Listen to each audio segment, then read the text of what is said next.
Hello friends, hi, welcome to our channel Deepthi hobbies. ఈరోజు ఈ video ఏంటంటే టేస్టీ రవ్వ దోశ అండి. చాలా బాగుంటుంది టేస్ట్. మనం బిజీ మార్నింగ్స్లో కూడా అప్పటికప్పుడు టేస్టీ దోశను ప్రిపేర్ చేయాలి అనుకుంటే రవ్వ దోశనే బెస్ట్ అండి. చాలా తక్కువ టైంలో అయిపోతుంది, టేస్టీగా ఉంటుంది. మీరు నేను చెప్పే ఈ మెజర్మెంట్స్తో రవ్వ దోశను వేసి చూడండి, పర్ఫెక్ట్ రవ్వ దోశని ఎంజాయ్ చేయగలుగుతారు. ఇంకెందుకు ఆలస్యం, మరి ఈ యమ్మీ and tasty rava dosa recipe ఎలా ప్రిపేర్ చేయాలో చూసేద్దామా.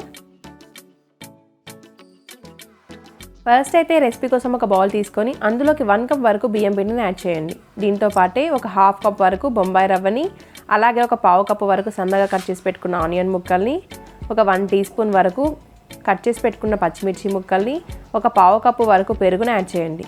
వీటితో పాటే సన్నగా కట్ చేసి పెట్టుకున్న కొత్తిమీరను, పుదీనాను కూడా యాడ్ చేసుకోండి. అంతే ఒక 1/2 టీ స్పూన్ వరకు జీలకర్రని, మీ టేస్ట్కి తగినంత సాల్ట్ని వేసి ఒకసారంతా బాగా కలుపుకోండి. ఇలా 1 నిమిషం పాటు బాగా కలుపుకున్న తర్వాత కొద్దిగా వాటర్ని యాడ్ చేసుకుంటూ పలుచని బ్యాటర్ని ప్రిపేర్ చేసుకోండి.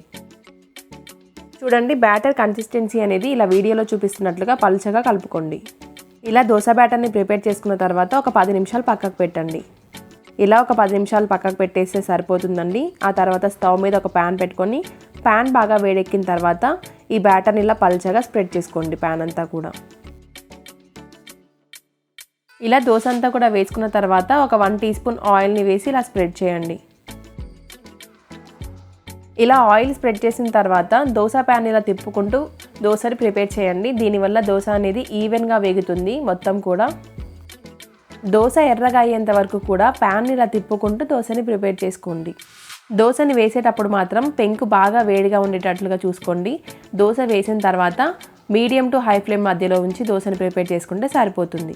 చూడండి, దోశపై ఇలా బ్రౌన్ కలర్లో కనిపిస్తుంది. అప్పుడు దోశ వేగిపోయినట్లే. నెమ్మదిగా ప్లేట్లోకి తీసుకొని సర్వ్ చేసుకుంటే సరిపోతుంది. Tasty and crispy dosa ready. మీరు కావాలి అనుకుంటే దోశని ఇలా కొద్దిగా మందంగా వేసుకొని 2 సైడ్స్ ఫ్రై చేసుకుంటే సరిపోతుందండి. ఇలా ప్రిపేర్ చేసుకుంటే దోశలు కొద్దిగా సాఫ్ట్గా వస్తాయి, మందంగా వస్తాయి. మీరు సాఫ్ట్గా ఇష్టపడే వాళ్ళైతే ఇలా కూడా ప్రిపేర్ చేసుకోవచ్చు.